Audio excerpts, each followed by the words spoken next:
Refrain tonight. I'm in the wonderful position of introducing the evening and introducing our Rebbe. Not that he needs introduction, but I wanted to start just by thanking our wonderful congregation, Nevei Kodesh, for creating this. I think this was Robin Youngelman's idea, spearheading this idea and organized and implemented by Dina Gitterman and so many volunteers from Nevei Kodesh to present Rabbi Zalman. And thank you to all of you, too, for coming to study, to sit at our Rebbe's feet, and not only take in, but participate in co-creating. It's not a passive event tonight. In particular, last week, Rabbi Zalman gave an incredible, sweeping lecture about the past, the first history of Jewish Renewal and how it developed, and strobe lights and all of the outrageous ingenuity and innovation that he brought to the field, to the newly regenerating post-Holocaust field of Judaism. Tonight we're going to go forward, and we're going to co-create and look at together, actively look at the next wave of Rabbi Zalman's legacy to us all in bringing to this earth a revitalized and renewed, powerful and mystical Judaism that has the medicine and the healing power to speak to and inform us about the world crises and where we need to go next. So here's an invitation. As people walk in, I want to just invite you to raid my library. I don't know what's left of it, but I brought over, half a dozen boxes from my library tonight. And there's some really great books in there for your own edification, for Hanukkah gifts. Some of them are very lightly used or brand new. And it's an opportunity to support and to donate generously to Nevei Kodesh, which is in a capital campaign right now. And how Nevei Kodesh has grown. It's a little like a gulp for me to say, since I've stepped down as presiding rabbi. The advances, the progress is incredible. Look at this place. Incredible. And tonight, like last week, the technology is state-of-the-art. Our beloved David Spira was doing a live stream so that people all over the country can watch and listen and participate in our study together. So welcome if you're here. We're happy to have you. And if you're not here, we're happy not to have you because you're listening in somehow through the cyberspace. The book sale, I wanted to say, Rabbi Nachman, Joseph Telushkin, Isaac Basheva's singer, Elie Wiesel, please help yourself. There's some of my favorites in there, like Born to Fetch. See that one? Travels with the Evil Inclination. By Gershon Winkler. These are real titles. Gay Jewish Cookbook. And many more that will astonish you. Some of them aren't Jewish. There's Enneagram books and healing books and there are dream books as well. Before further ado, please check your glowing rectangle, whatever it is called, smartphone, iPhone, tablet, blueberry, blackberry, strawberry, whatever it is. Turn it to mute, please, so that we're not disturbed, because we are being streamed, and people are still coming in, so that's wonderful. I think as people are taking their seats, I'm going to ask all of us to prepare ourselves to open our hearts and really open our minds in not a passive way, but an active way, so that we can draw forth from our Rebbe and make it really easy for him. Draw forth, open ourselves so that we're like participating in his channeling tonight, so that he can channel what he needs to channel and speak what he needs to speak, correct what needs to be corrected, and so that we can hear what we need to hear as we go forward on our path. I'm going to start with, just end, I should say, with a brief story that will set up our evening. So if you're just coming in, you'll just log on to our wave here. Would you take a minute just to relax and imagine in your seat right now that you are even more relaxed and that you are settling into a different brainwave. Can you people hear good? Yes. All right. Can you? I'm putting my hearing aid in. Okay, I'll talk louder. Go on. Okay. So there's a phrase, I think, a word, let's just call it a word that's really important for all of us to know as we open ourselves to the Rebbe's teaching tonight. The word is shalshelet. Say it, shalshelet. Those of you who chant Torah know there's a shalshelet. It's a very windy chain of notes, and it means literally a chain. We use shalshelet to describe the chain of souls from which we descend.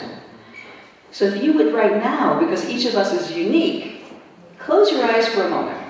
Find yourself, settle in a little bit more.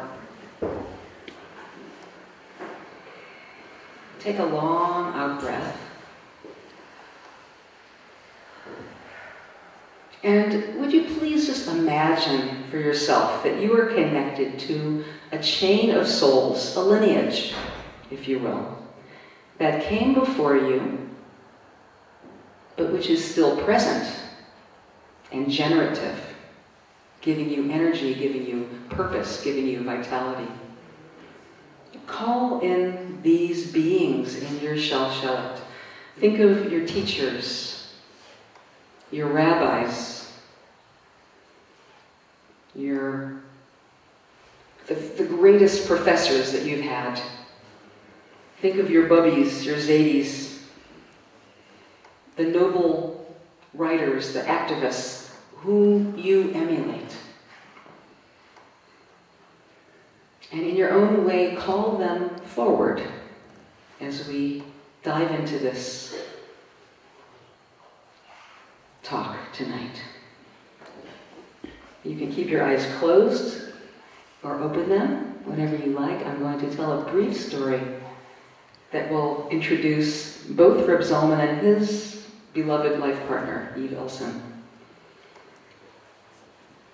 Deep in the Middle Ages, in Rhineland, Germany, this is like in the 1100s, lived a holy light named Dulcie of Worms.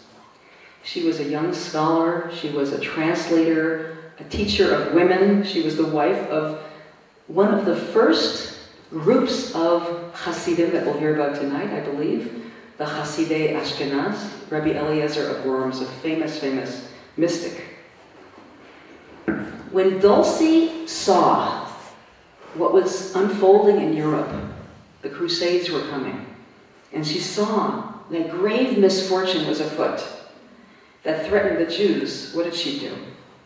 She woke at midnight, wrapped herself in a sacred shawl that she had woven, went to the Beit Midrash, went to the shul and lit candles that she herself had made. She took out the Torah out of the Aron, the Torah that she had sewn with the gut string that she had woven herself. And she prayed to the Shekhinah, pronouncing Hashem's name in just the right way. And then it happened. The miracle unfolded and the threat was averted. Well, later, and in a very different part of the world, in Kurdistan, years later, lived another great sage, the Lady Chacham. She was called the Lady Tana, or the Lady Chacham, and this was Asnat Barzani.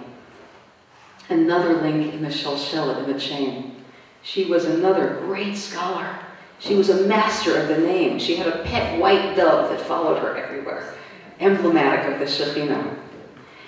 And when danger threatened the Kurdistani Jews, what did Asnat do?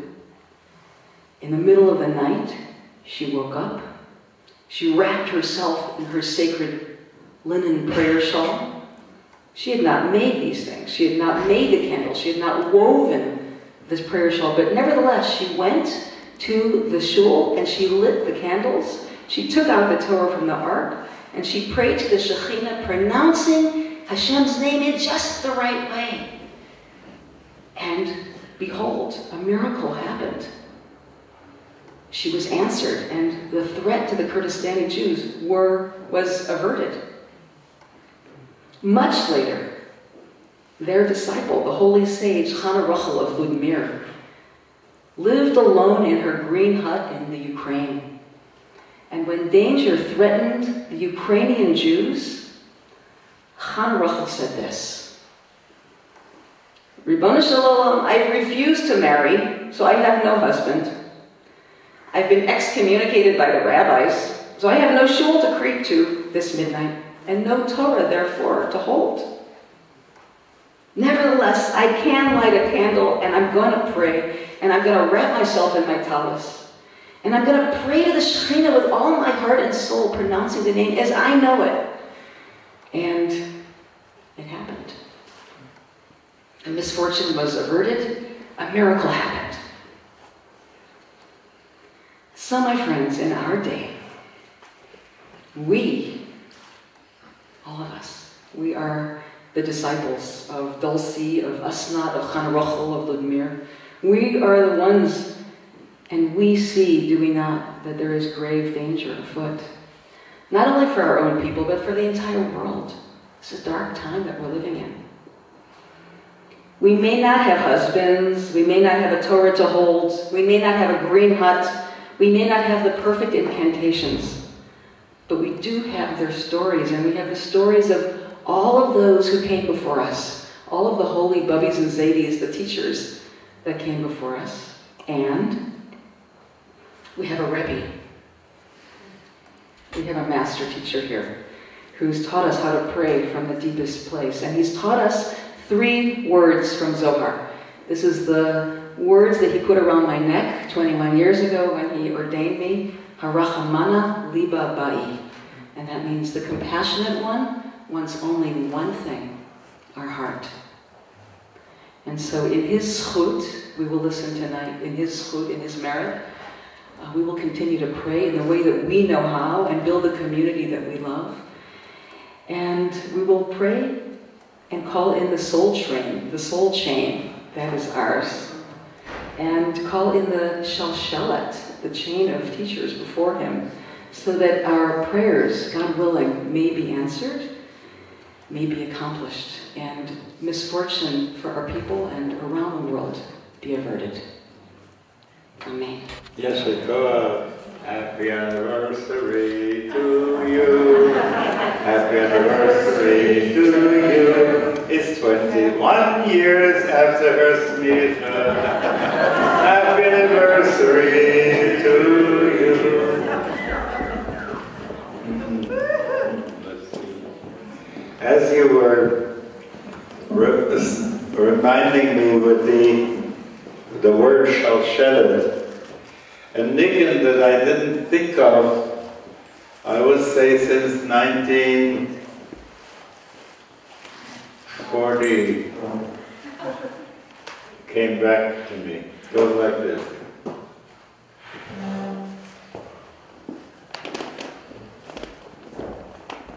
Lo nitka'a hashalshelet od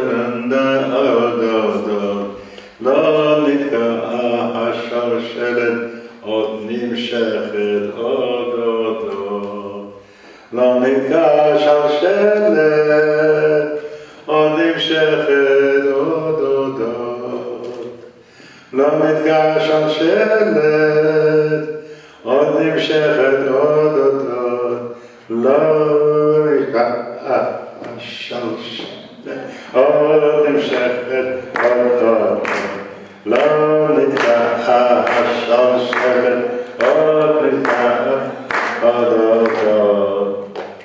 I'm so glad that you brought this memory back to me at this point.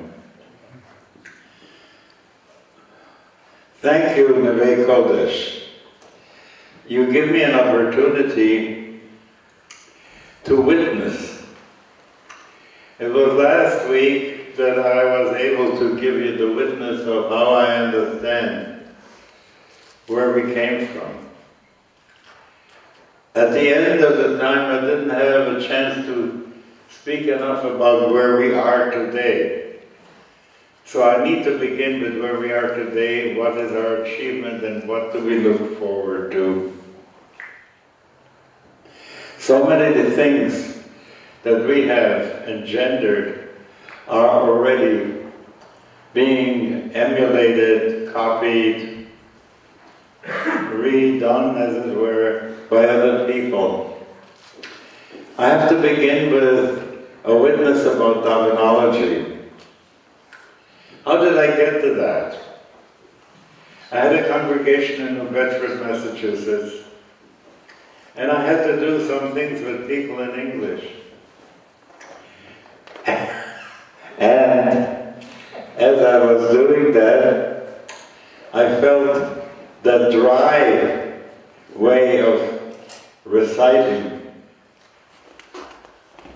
was too Episcopalian for me. Grant, O Lord, that we might lie down in peace, secure in thy protecting love. It's wonderful language, but it wasn't fully alive. In order to be able to lead the people in the davening, I had to daven myself in English. Do you know what I mean? Up to now I was always davening in Hebrew, but what does it really feel like? Not when I'm conducting services, but when I'm actually davening, you know, in English. And it wasn't too long that I began to use melodies along with the English, and then I brought this to the people. And they got it, you know, that you could still, even if you can't read Hebrew and you don't understand what it says, you can still wrap yourself in a tallis, and you can still say those things with a bit of a melody and with kavanah, with feeling. As a result of those things, I recorded a morning service with Hebrew on one channel and English on the other channel. Those of you who have ever had it felt that this was helping them. The left ear was with the Hebrew going to the right hemisphere, and the right ear was with the English going to the left hemisphere. And if you hear that at the same time, both in Hebrew and in English, it creates something in your mind that you, well, how did I get to do that? Because I did it myself, you know. When I was saying the English, I could see the words in Hebrew also at the same time, and I could put in the feeling that those words demanded. That led me to updating liturgy. And when you update liturgy, there are certain things that you don't feel like saying. One would come out like this: Dear God, will you please rebuild the temple so we can offer you the sacrifices we used to offer in the past? I didn't want to see a slaughterhouse in Jerusalem in that place anymore, you know. Animal sacrifices wasn't it. So then changing the words.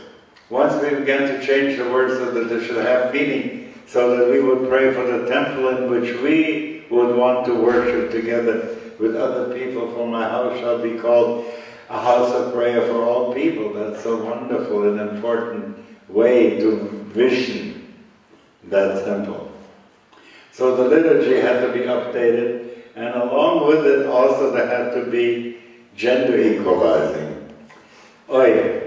The many things we tried to do, and none of them really worked. it feels always so forced, because Hebrew is a gendered language.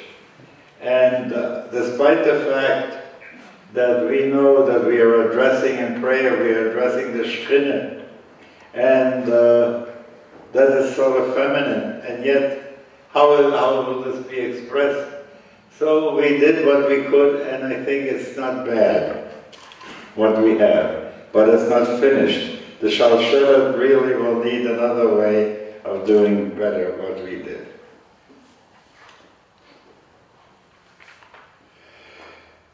There was a thing, what we created some good Siddurim in which we made those changes.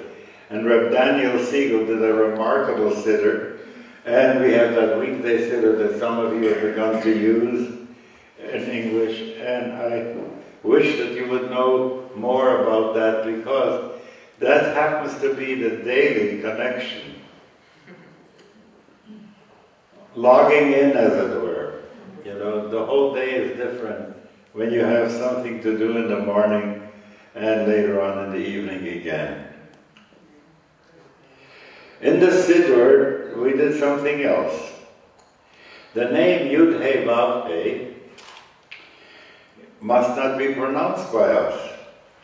So what did we do? We always started to say Adonai.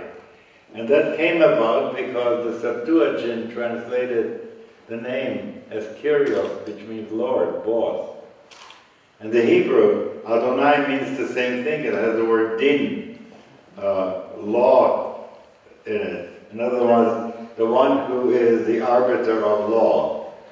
But when we want to ask for compassion and mercy, that wasn't the best name to use, especially according to Kabbalah. So we moved to pronounce the name Yah. And Yah is a good name that we can use because you always find it in Hallelujah. And that one we can use. And that was another innovation that we did.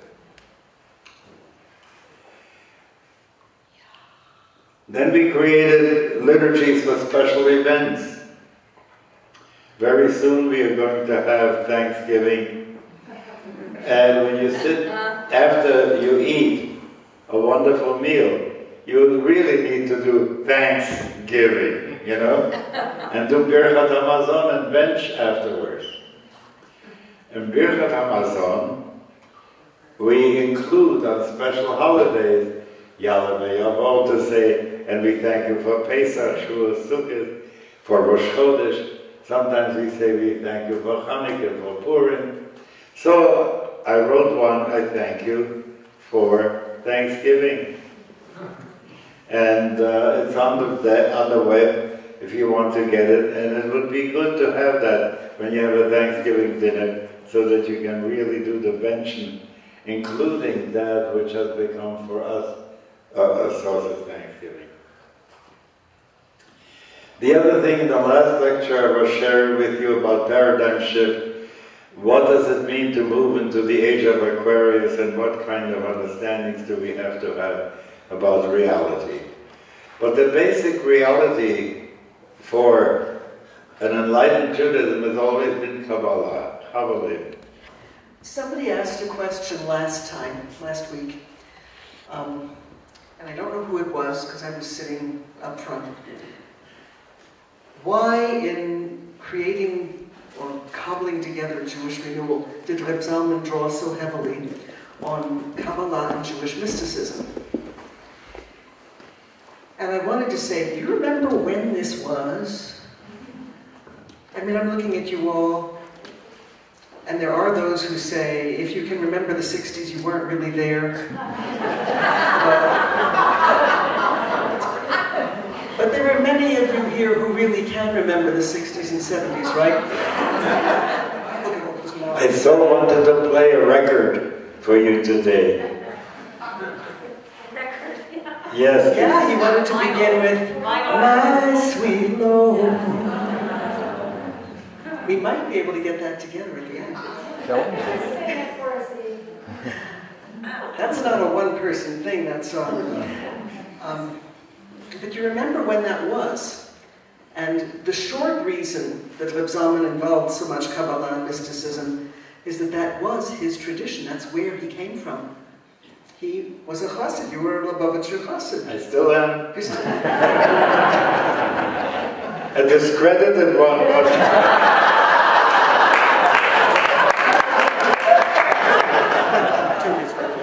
But still welcomed at Chabad here, at both Chabads here. So that's the short answer. It came out of that tradition already, but remember what was going on then. The essence of Kabbalah and of any mysticism is the desire for a real and direct and personal contact with what is beyond our usual reality. A real contact with ultimate reality, a personal relationship with what is way, way, way beyond. La'ela u'la'ela. And that was happening all over. So how could he possibly attract all the Jews, like myself and many others, who were looking into other traditions that seemed to have much more direct access in those days than you had sitting in a conservative shul, listening to the congregation, please rise. And my image was always, but it never happened. In any sense. So that's the longer answer to it. There was no way that you could possibly have appealed to the young people and the others who were searching with such intensity without involving very seriously mysticism and Kabbalah and bringing it from our own tradition, because there were many Jews like myself who had sketchy educations, and even those who had better educations, who had no idea whatsoever that Jews ever engaged in mysticism or ever believed that you could have direct contact or an expanded mind or other experiences. So for many of us, this was an opening that was an invitation that we couldn't resist. Kabbalah. Sometimes people pick up a book, you know. Kabbalah is a word that many writers have used, the Kabbalah of this, the Kabbalah of that, because it sells books. And every time you open a book that's on the Kabbalah, especially when I spell it with a Q, you read about the macro Prospective and the micro Prospective, and you want to try and understand what Ein Shov Or is all about. And you know what? You say, what's that? Is that supposed to be such good stuff? And the reason is that it was taught without attunement. When you teach about Shechina,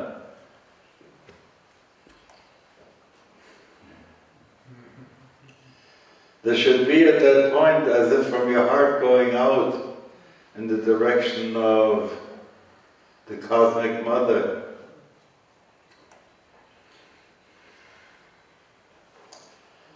And thank you for existence, for the nurturing. Amen. You know? Amen. When that's there, when you read the stuff in the books, and somebody tunes you in to those realities, then you know what Kabbalah is about. And now Kabbalah needed something else. It had to do with taking the creed that we had. Maimonides' creed, the Ani Mamin, was considered to be the must. Everybody must believe in these 13 principles of the faith. And, you know, when I first discovered those 13 principles of faith, that made me into a Jew. Because before, Maimonides also breaks down prejudices and superstitions, and then he was doing such a good job of demolishing the religion that I knew, that I wanted to hear more of what he had to say. And when he came out with the 13 principles of the faith, yes, I could think that was important. However, times have changed, and there is also something that comes to us from transpersonal psychology that has to be integrated with the Kabbalah, from quantum mechanics, from cosmology. All these things, how we understand the cosmos now and its vastness, you can get a hint of what Ein Sof, the infinite, means in a planetarium. You know, when you see around and how deep and how far it goes. So there were some wonderful things done, like Reb Danny Matt's wonderful book, the Kabbalah, I think, and the Big Bang. You know, it's wonderful. Another thing that has to do with the reading of the Torah. You know, here at Nevei Kodesh, you may not have, many of you may not have seen the way it's going in a regular shul. But I remember the shul where, before you take out the Torah, they would have an auction as to who is going to buy which aliyah. And I don't blame them, you know. It was a way of saying you want to be called to the Torah, help that institution that makes it possible for you to read from the Torah. So that was an important thing. That's how income came, by calling people to the Torah. But when I asked the question, what is the whole point of calling to the Torah? It is that in this reading you should get what your soul needs at that time. And that's how we created the way of calling up people to the Torah, by asking, saying, this is what we're going to read about. If this is going to be helpful in your process, come and take this aliyah. How wonderful that was. This hasn't been copied yet. I wish it would, by the other people. Also, we took a freedom about what we're going to read about. It's the second day of Yom Tov, let us say. And the reading of the Torah is what you should do about how to bring an ox or a sheep as a sacrifice. We felt that's not necessarily the Torah reading that we need to read, so we chose other texts. That whole issue of going into what is the center, what is the depth, what's the innermost part of it all, led us to look at kosher with the eyes of eco-kosher and bio-kosher. I remember when we first got into that, to ask the question, do you think electricity from a nuke is kosher? And I would want to say from fracking, is electricity from fracking kosher? And you would get to the point, no, it isn't. So to think about these things, and bio-kosher, what you need to do to eat in a good way for your health of your body. So the certification of kosher that we want to give has to do with more than what Jewish, what's it called, Hebrew National does.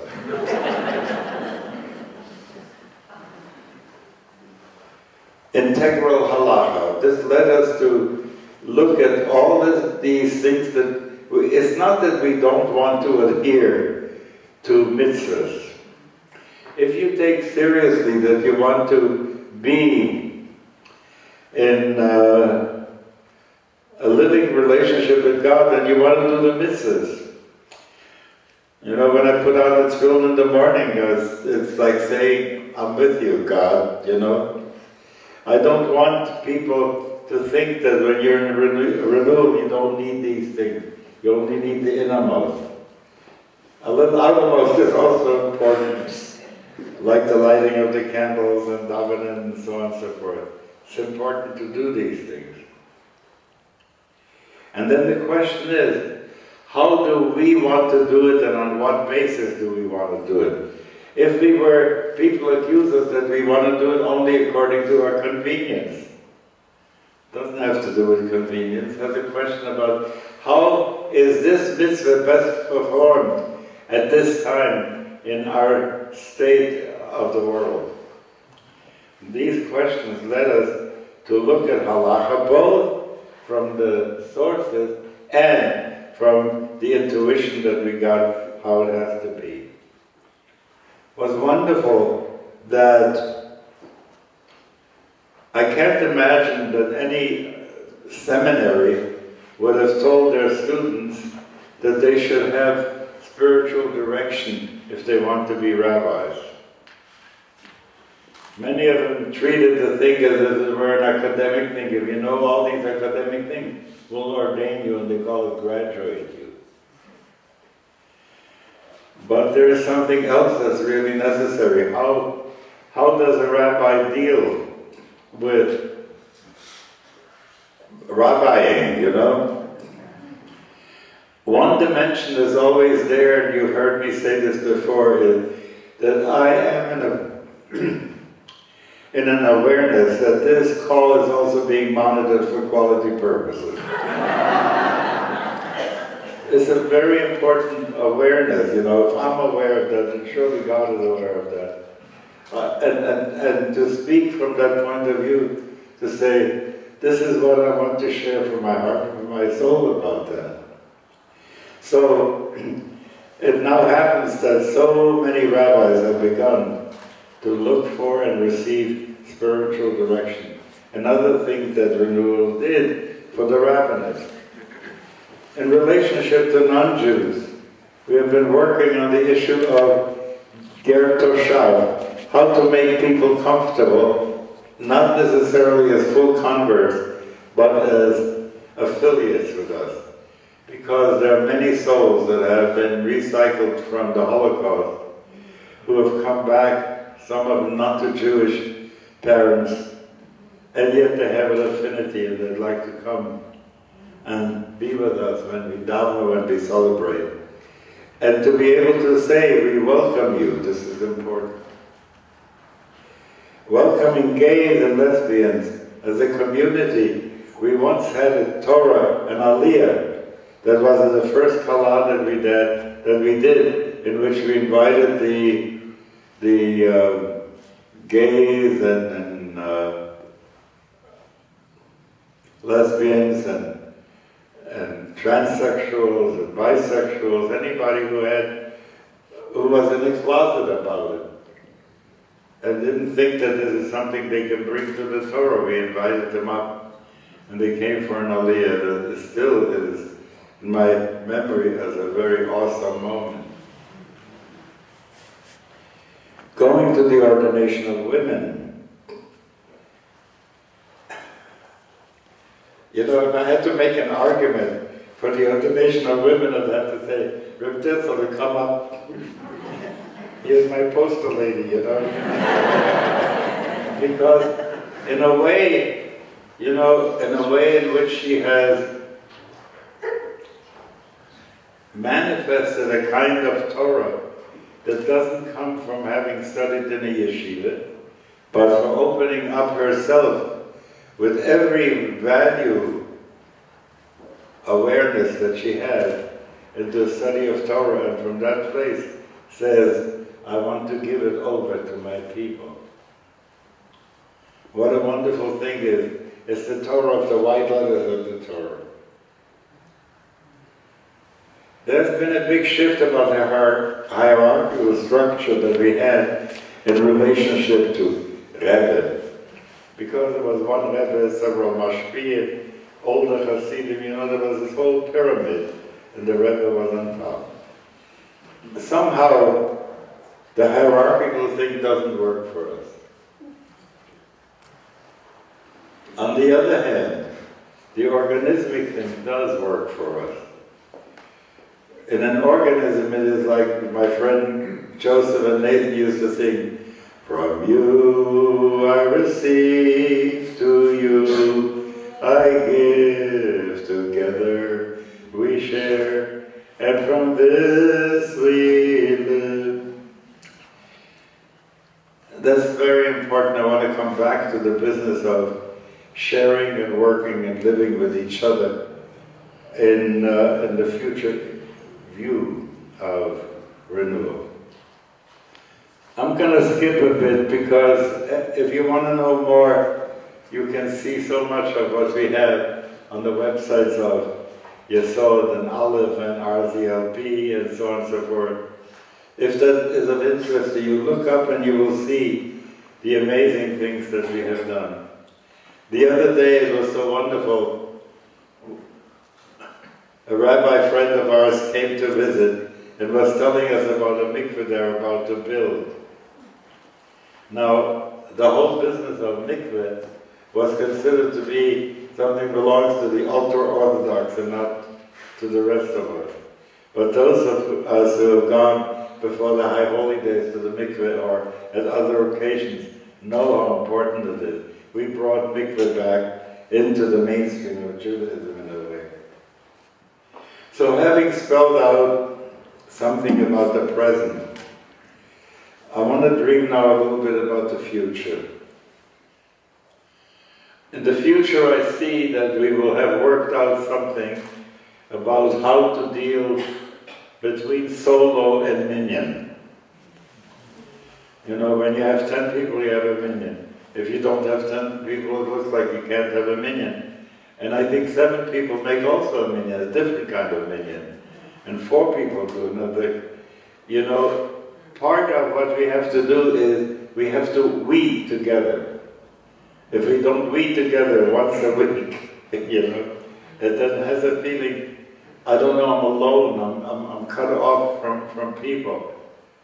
To be, as sometimes the threat is, and he shall be cut off from his people.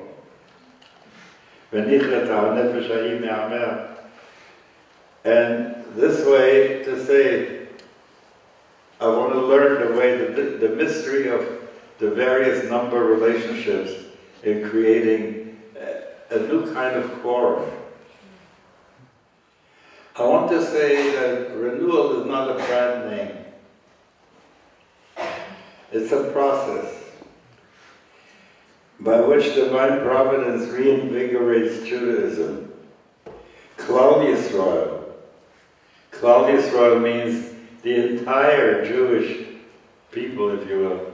It's not even a good word for the collectivity of all Jews. When you think of Klal Yisrael in this way, and know that people to different persuasions and ways of being Jewish are all part of that, and that you can say, yes, I am part of it. I'm this part of it, I'm not that part of it, but I'm part of it. That's very important, so that we shouldn't think of ourselves either as a different religion or a different denomination.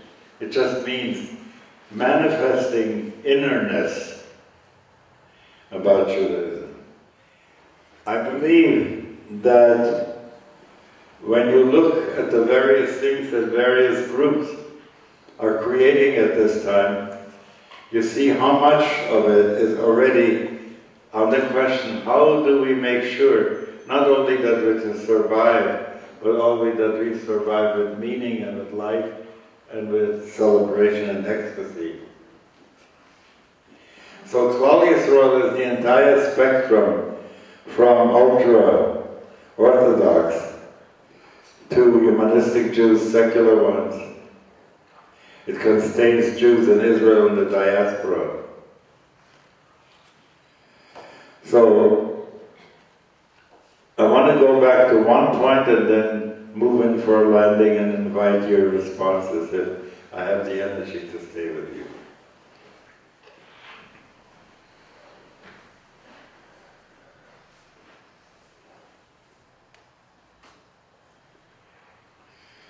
In our services, we say the words, I accept upon myself the mitzvah of loving my neighbor as myself. You know, when you do inner work, the question has to be also, how am I doing with this loving my neighbor as myself? You know, I've been off moital, I forgive you if you are not going to do vipassana meditation. But asking these kinds of questions and taking them to the heart, how am I best able to do that? And it comes always from how am I best able to serve? So when communities are being created, there is a certain kind of coziness when you can say, the membership is now closed. We can't take any more members. We like each other and we want to be just with each other.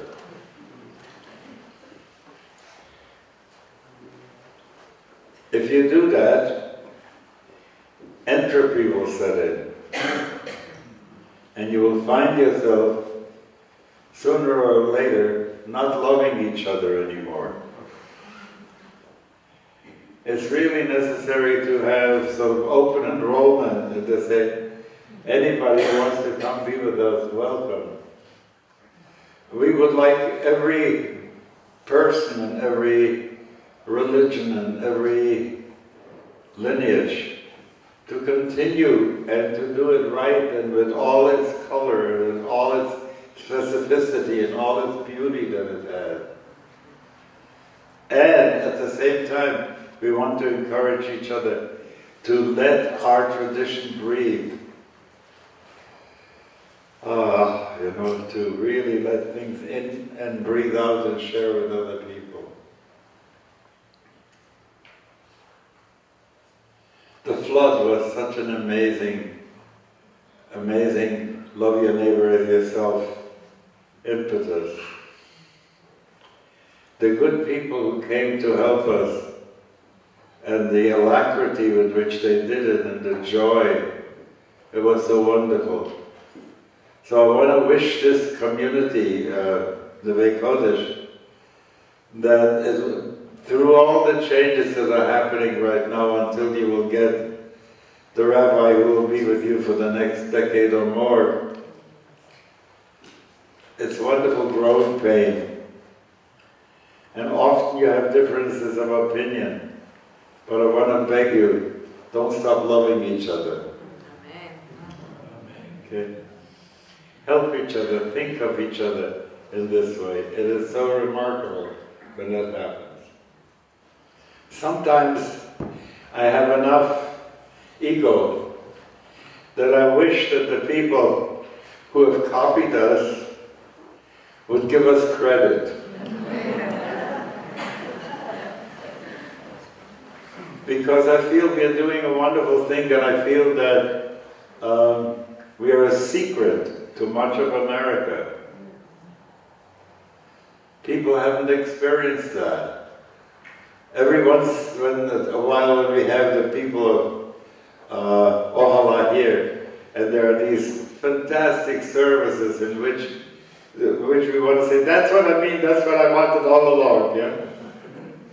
That's when it happens, when it comes together, how wonderful that is.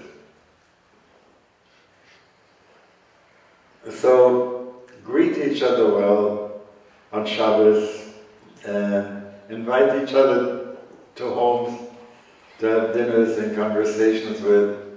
Make yourself, if I were to have to say, a new holy Facebook, an invisible Facebook, in which you invite people to be linked in with you, to be your friends, and so on and so forth.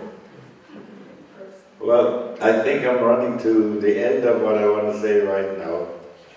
If there are anyone who would like to add something, raise a question or two, let me see. For the next 10 minutes, 15 minutes, I'll be glad to answer. I just would like to hear a story. Can you hear a story?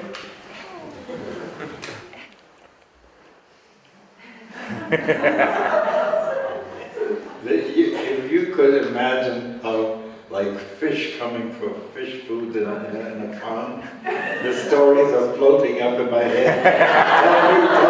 Tell me.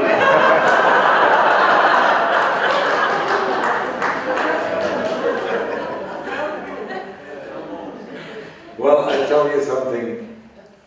One thing is very good for a group like yours, a good chavarah, a good shul. This is a very short story. There was a chassid who came to the Rebbe, the Tzemach Tzedek, and he said, Rebbe, I've done so much for our shtibel, you know, I make sure it's going to be warm and that everything is in order, there will be candles to light and the people will be...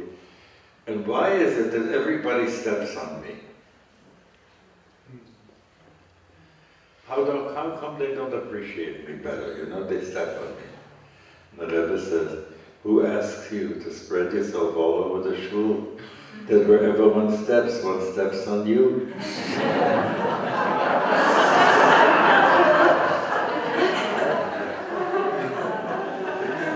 I'm sorry. Okay.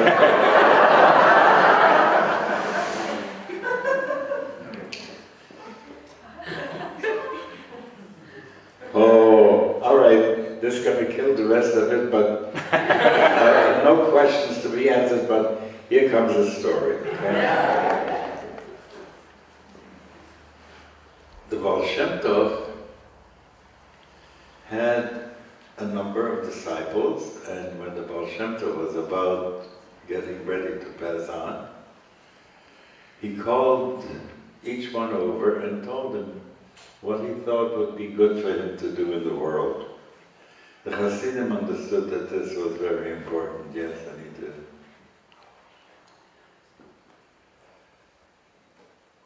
This one comes up, his name is Rabbi Yaakov, and the Baal Shem Tov says, good, you're going to be a storyteller. You go and be a storyteller. Make a living from that. And then the Baal Shem Tov passed on, and Rabbi Yaakov, who had been with the Baal Shem so much time, put into his memory every kind of story that he would tell about the Baal Shem Tov. And he started to travel around, and the word was that if you invite him and you pay him, he will tell you for each bit that you pay him, he will tell you a story of the Baal Shem Tov. So he traveled and told stories and traveled ever farther away until he came to a place where they told him that on the other side of the border there is a Jew who will give you a gold piece for each story you'll tell him about Shem Tov. Oh, was he happy. Boy, does he have stories to tell. And he travels there, and he comes Nevei, and the guy welcomes him, gives him a room, and makes him comfortable. The Baal Shem Tov storyteller is here, how wonderful it is. And he invites people to come Friday night to the dinner, and after they had eaten, he invites the storyteller, "Nu, Rabbi, tell a story." And he is blank. He can't remember a single story. That's why I think of the story.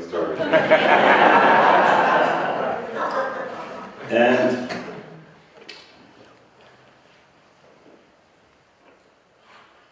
he's so ashamed. And he says, I'm really not a faker. I'm really a storyteller about Shem, and I'm sorry I can't remember. And the man is kind, gives him a hug, and says, rest, it's okay. Shabbos noon. New storyteller, he can't remember a story. Shabbos for Shabbos Shudas. Do you remember a story? I can't remember a story. He is so upset, so sad with himself, he doesn't know what to do. And wants to leave. And as he goes to leave,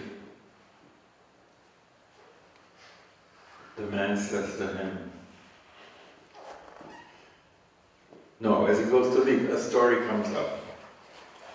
And that story, he didn't have a good ending for.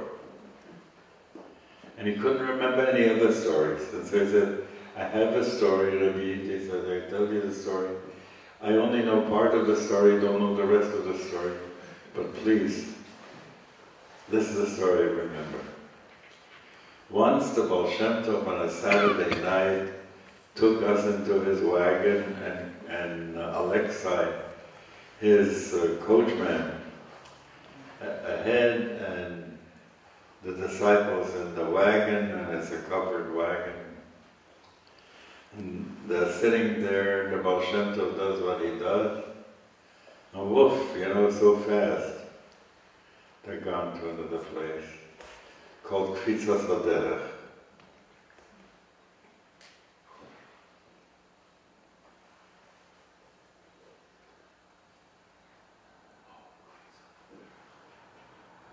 No.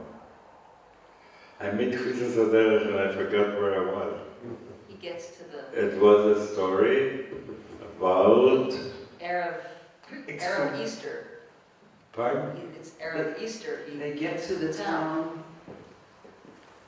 There you go. where there's a tailor. That was another story. All right, another story then. Oh, I do remember. I do remember. They're traveling overnight, so fast, and they come to a place, and there's like a plaza. And on the plaza there's a setup for a stage and for something.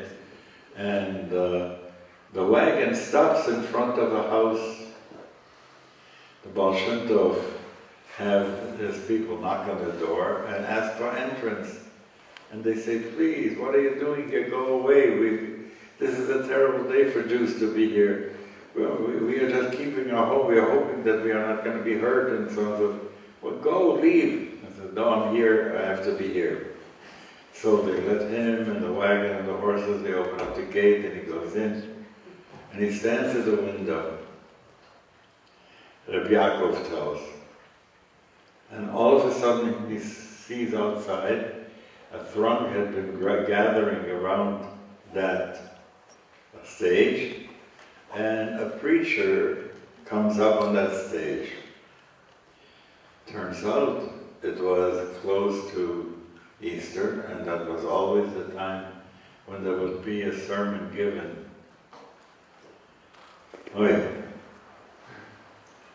That was not good for Jews. So I'm standing there and see the Rebbe says to me, you go and tell this man on the stage that I, Yisrael Baal Shem, want him to come now. He goes up, he fears for his life going up, but he goes up and tugs at his coat, the guy bends down, he said, Yisrael Baal Shem Tov said that you should come and you should come now. He said, let me finish my sermon, I'll come. Goes back, and the Baal Shem Tov sends him and said, I said, no! And he goes, and before he even starts to say any of the bad stuff, he goes with him to the Baal Shem Tov, and they lock themselves into a room. And after a few hours, the Baal Shem Tov comes out, and we take the wagon and we go back, and pretty soon we're back in Mizhou. And you know what? I don't know the end of the story. I don't know what that was all about. Where the man says to him, you don't recognize me. I was wearing different clothes then. You see, I was a yeshiva boy who was very smart. And some people in the Jewish community didn't fully appreciate my smartness. So I started to move around with other people, and then they got me to convert, and I became a priest, and I became a bishop. And now, so he always had a certain kind of anti-Semitism in him. So he spends time with the Baal Shem Tov, and the Baal Shem and weeps, he cries.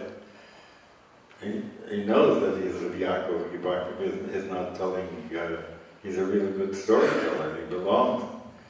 And he cries, and he says, I asked the Baal Shem Tov what I must do to atone. And he taught me.